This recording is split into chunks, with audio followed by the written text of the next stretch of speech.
Hey, what's up guys? Welcome back to my channel on physics. I'm back with another exciting physics problem from IIT JEE Advanced 2026, which involved multiple concepts on rotation, fluid mechanics, and simple harmonic motion. Let's first read the problem carefully. The problem says that there are two immiscible liquids with densities 6 rho and 2 rho, and there is a rod which is completely submerged in these liquids of density rho, and the length of the rod in each liquid is equal L by 2 and L by 2.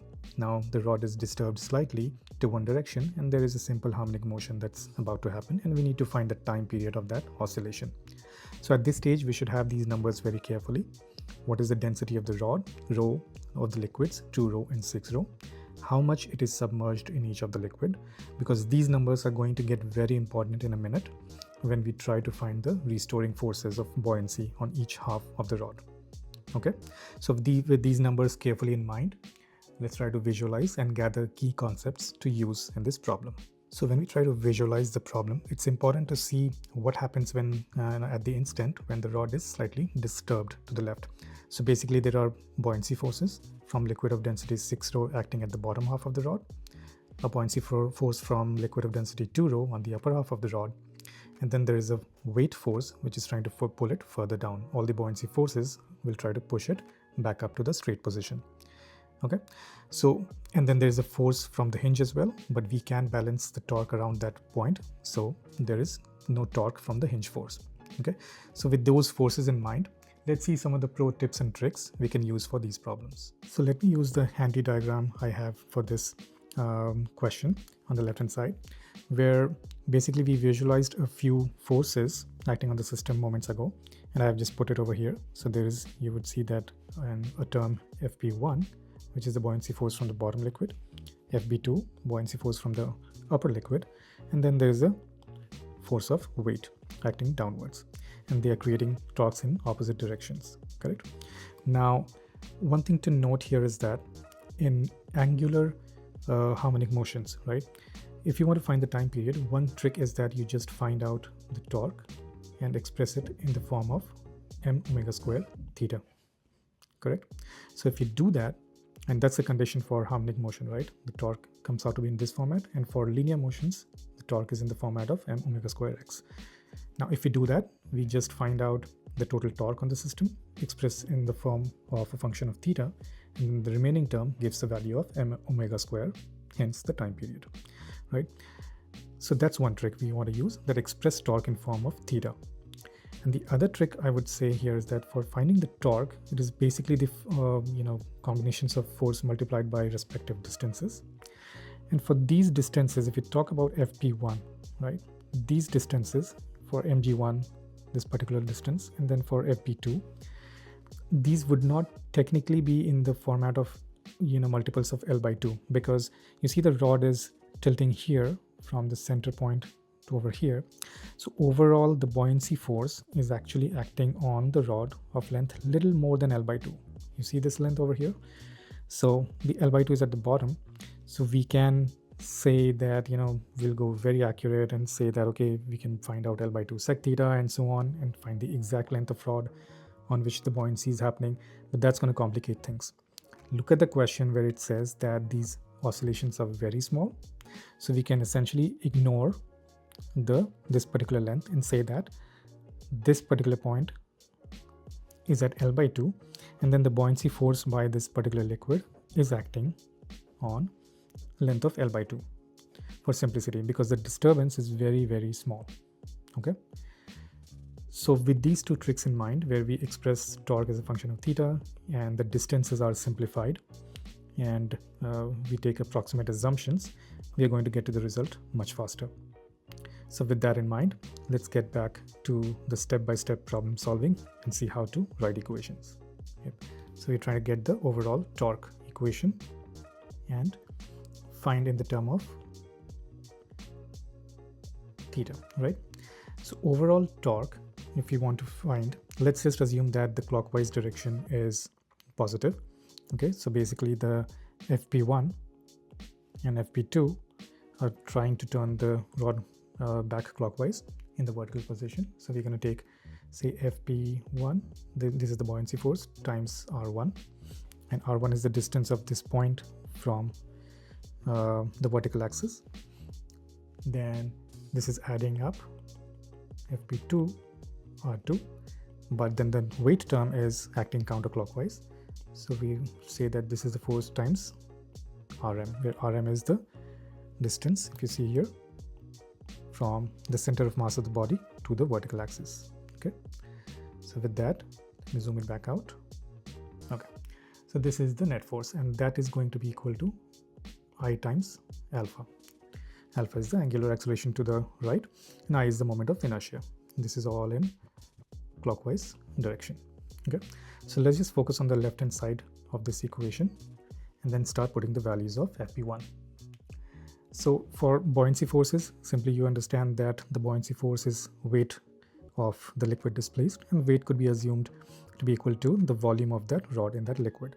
So let's say the area, cross-sectional area of the rod is A, then we will get that Fp1 is A times the length submerged, which we approximated to be L by 2, times the density of the liquid, which is 6 rho, times G. So this is the mg term over here, right? Mass of the liquid displaced times gravity. And then the distance R1 would be simply equal to this particular length times sine theta, which is L by 4 sine theta, because that's the midpoint of L by 2.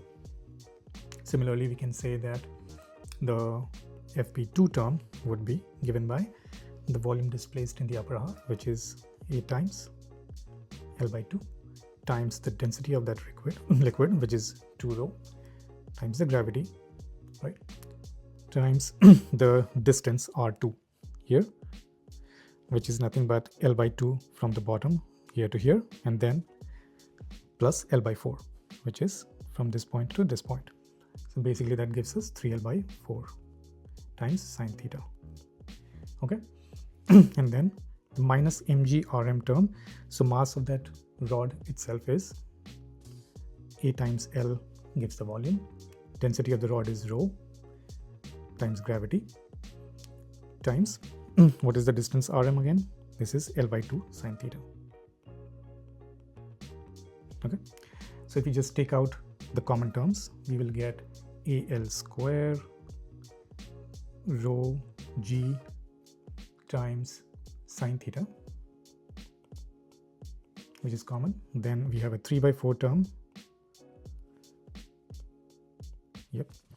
And then we have a 3 by 4 again from this term. And then we have minus half over here. So what is this essentially gives us is this is equal to EL square rho G. 3 by 4 plus 3 by 4 is 1 by is 1 minus half is half, correct? But then overall I think this term is going to come back to EL square rho G sine theta, correct? Let's just check if we made any mistakes over here. So this is 3 by 4 is correct, and then this is 3 by 4, that is correct, and then minus 1 by 2. So we get 6 by 4 minus 1 by 2, yep, which is 1. Okay, so this term is correct. And now we know that this can also be approximated as AL square rho G theta, right? Because in very small disturbances, we know that sine theta is approximately equal to theta, right? So that is there. And then if you see the right hand side of this equation, what is that coming out to be? I, which is the moment of inertia over here, you would see that this is given to be ml square by 3, right? And about the end of the rod, correct? Is that the center is ml square by 12, and then you add the m times L by 2 squared. So that gives you ml square by 3, right? Which is equal to omega square theta. Alpha is simply omega square theta, correct?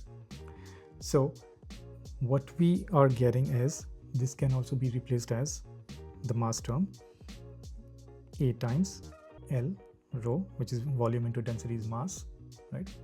And then it gives the L square term as is by 3 omega square theta, right? So basically, if we are just comparing these two terms, right? So what we get is AL square rho g theta equals AL cube by 3 and rho remains, right? And then omega square theta remains. Okay, and now you see that even theta gets cancelled out and L square and all those terms get cancelled out. So we can just switch to red for clarity. We get that omega is equal to root over 3g by L. Okay, and this is equal to 2 pi by t, implies that t is equal to 2 pi by L by 3g. Okay, and now if you just want to compare it to the format given in the equation, we can just also express it by this format, where this was the value we wanted to find, which implies the value of n would be root 3. If you scroll back up, this is what we were wanting to find. Alright, that's it for this problem. Let me know down in the comments below if you have any questions, and also try to think about some of the variations of this problem, that what would happen if, say, the liquid had a variable density depending on the height and so on. So always try to visualize more variations and work on your concepts. Thanks for watching, and I'll see you in my next video. Bye-bye.